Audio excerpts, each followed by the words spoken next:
Attorney Representative Chil Jokno na babahala at nagagalit din marito sa mga hakbang ng bagong impeachment laban po dito sa ating Vice President Sara Duterte dahil nga daw po ito sa mga bagong requirements na binaba.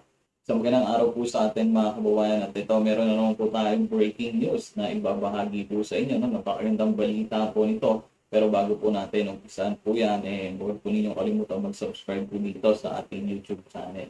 Sa mga kababayan, ito maririnig natin dito ang mensahe po nitong si Attorney Representative Chil Jokno na patungkol nga po dito sa mga hakbang nila laban po dito sa ating Vice President Sara Duterte dahil nga po nung unang attempt po nila na i-impeach ang ating Vice President Sara Duterte ay hindi nga po ito nag-success. Kaya naman ngayong February 6 mga kababayan, saka pa lamang po ulit pwede mag-file ng bagong impeachment laban po dito sa ating Vice President.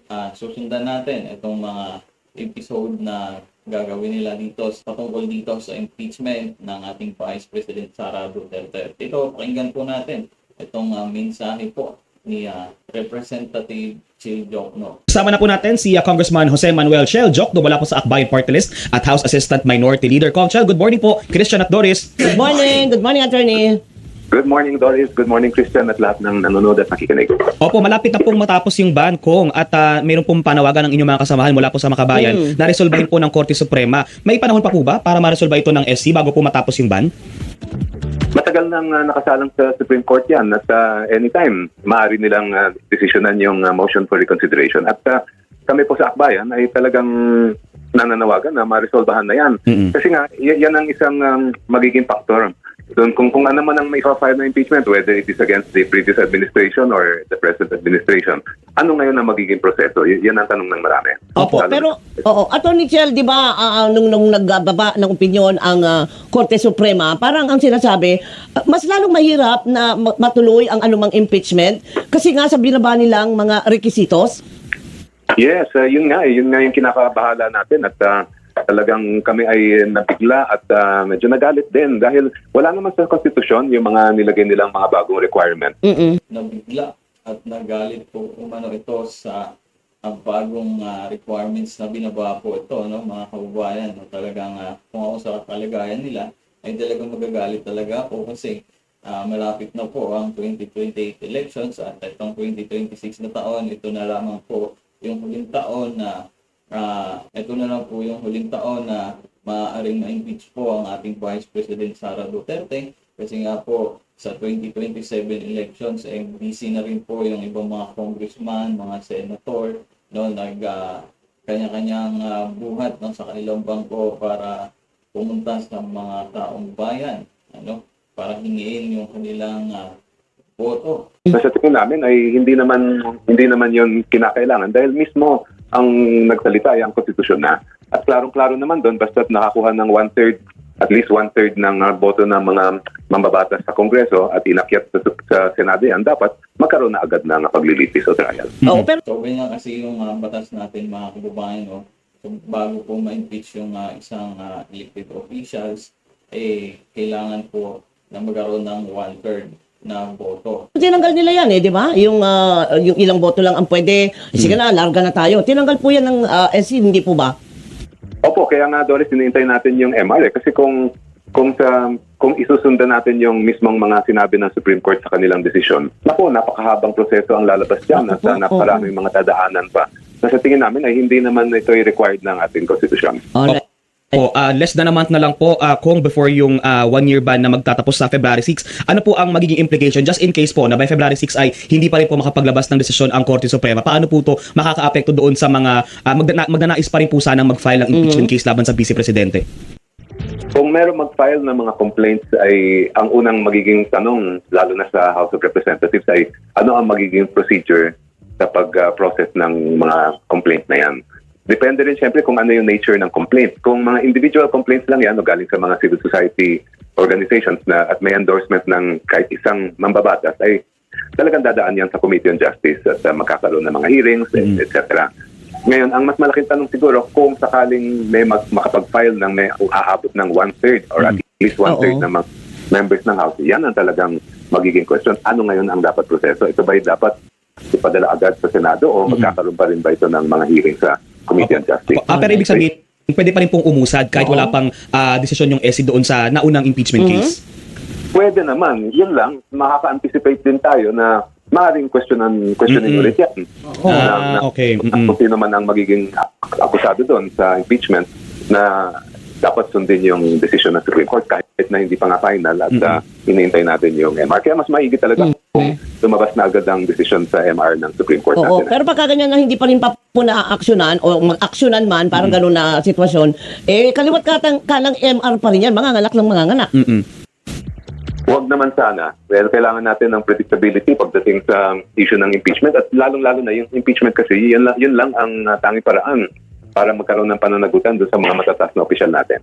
So yung parang sinabi dito ni Chiri Jokno na tanging impeachment lamang ang pananagutan ng mga matataas na opisyal. So kung ilipat natin dito sa sitwasyon ni Vice President Sara Duterte, talagang impeachment lamang po ang makakapagpaalis po sa kanya dito sa pwesto dahil kung hindi po ito ma-impeach ngayong taon, wala na po silang kalalagyan sa 2028. Opo. So sa ngayon, ano ang maasahan natin pagka sinabi po natin na kailangan ng Korte Suprema na magbaba na ng desisyon sa MR.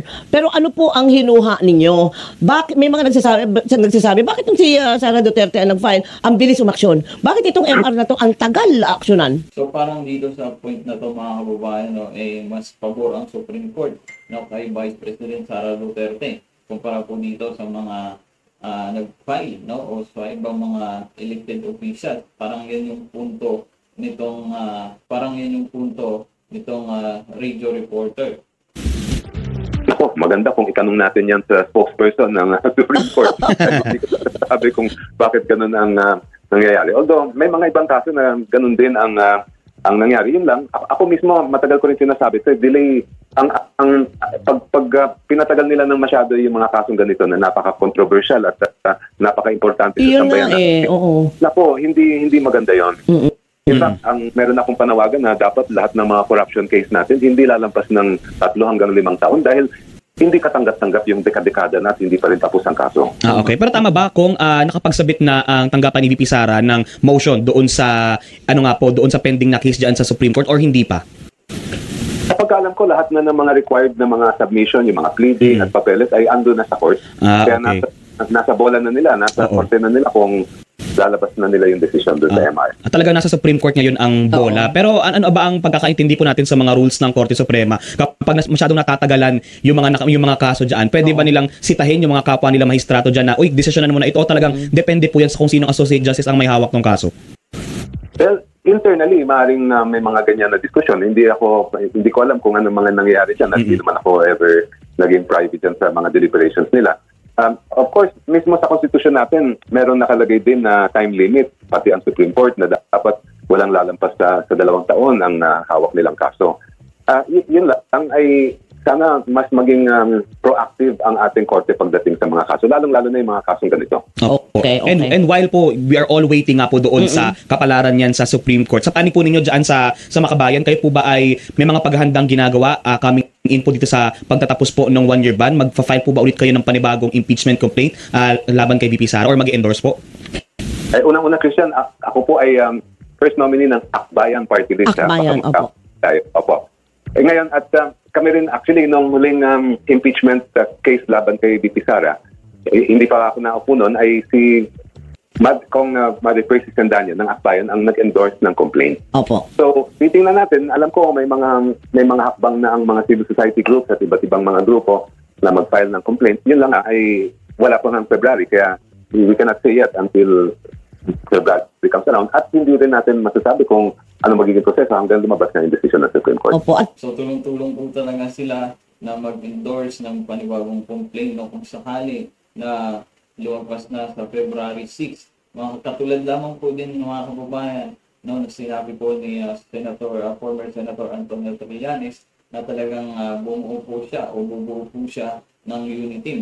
So ang isa sa mga pinupukol po dito ay itong si former Vice President Lene Robredo, si Senator Rizal Tiveros at ang kaanib po ni BBM o ang ating Pangulong si BBM. At kaakibat po ng mga, kung sakali nga mag-file pa ng mga panibagong complaint, ay magtatakda po ba kayo o magkakasa kayo ng mga kilos protesta? Siyempre, depende yun. Number one, kung kami ay magiging complainant o kaya mag-endorse ng impeachment complaint. At depende yan sa magiging laman at magiging ebidensya na supporting evidence doon sa kaso. Oo. And Opo. pagka matuloy yun, tulad ng dati, ay we will exercise our freedom of expression para manawagan ng accountability ang pananagutan. Opo. Matanong ko na rin po kayo ng reaksyon kung doon sa naging pahayag po ng inyong isang kasamahan dyan sa Kamara, si Congressman Toby Tiangco, na sinabi niya na kung sakaling may mag-file ulit ng impeachment case or impeachment complaint sa lower house, Oo. ay hindi siya boboto dahil kumbaga Hindi siya pipirma. kasi nga hindi pa naman daw nare-resolve nga yung mga issues sa flood control scandal. Aha. Para po sa inyo, ano po ang reaction po ninyo doon? Is that a reasonable na reason para hindi suportahan ang possible another impeachment complaint against Vice President Sara? So talagang itong si Representative Toby Tiangco, mga kababayan, ay talagang may paninindigan ito kasi nung first impeachment ay talagang hindi naman po siya pumirma at itong panibagong ipafile nilang mga impeachment hindi rin naman daw po ito interesado. Tingin ko depende yan kung anong ilalaman ng complaint. Kung ang complaint ay nakabase dun sa mga hindi konektado sa flood control, ay hindi naman kailangan hintayin pa yung mangyayari dito sa mga flood control na mga kaso.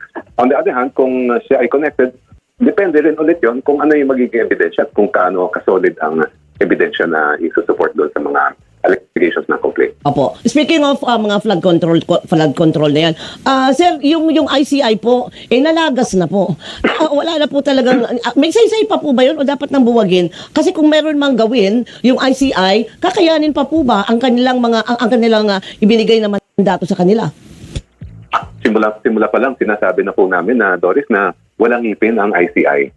So ibig sabihin, mga kababayan, parang panggulo lamang po itong ICI kasi wala naman po pala silang papel para maipakulong yung isang politiko na kasama po dito sa issue ng flood control. At nakita rin natin sa mga nangyari na hindi natin alam kung ano yung mga talagang tinalakay doon sa loob ng mga hearings. Opo. Kaya kami ay nag-file noon pa ng panukalang batas na magkaroon tayo ng isang Independent Commission Against Infrastructure Corruption na gawa ng Kongreso para mabigyan natin ng sapat na contempt power, sapat na subpoena power, at para mabigyan din natin ng mga time limit yung pag-iimbestiga para matapos na agad ito. Opo. Ang problema dito, mga kababayan, kung magtatayo man po ng Independent Commission, kung sino po kasi yung nakaupong presidente, siyempre doon din po aanib yung mga empleyado ng Independent Commission.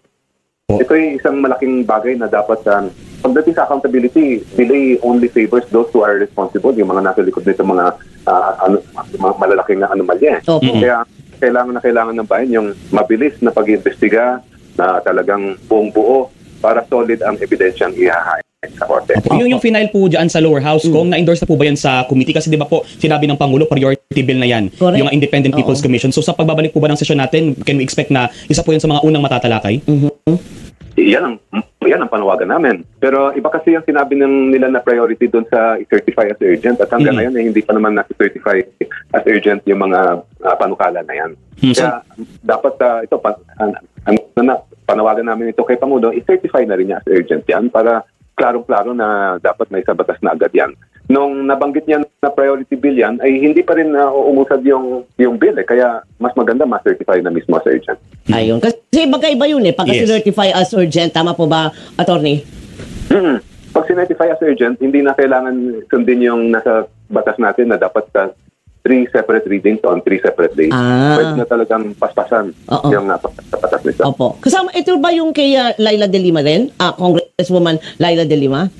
Opo, yes, Doris. Magkakasama. Okay. O edi, Christian, meron ka pa tanong? Ito may pahabol lang.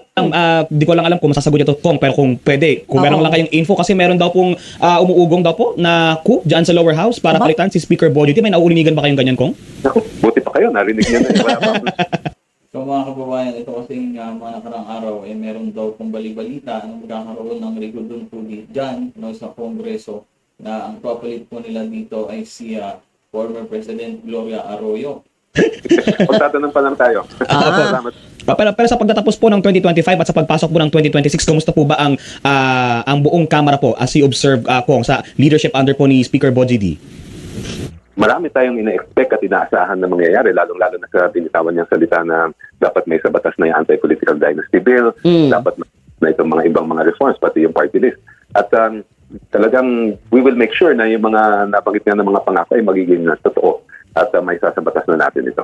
Alright. Okay. Abangan natin. Abangers na naman po tayo, attorney, ano? So, good luck po sa ating Good luck po. lahat. Good luck po, sir. Ingat lagi. Salamat po. So ayan nga po mga kababayan, narinig nga po natin itong mensahe po dito ni Attorney Representative Childok, no? Pinupoint niya lamang po dito ay nababahala na nga po at nagagalit po ito sa hakbang ng bagong impeachment. So ayan mga kababayan, ikaw, ano po ang opinion mo patungkol dito? Ayan, comment lamang po kayo dyan sa baba. Maraming salamat po.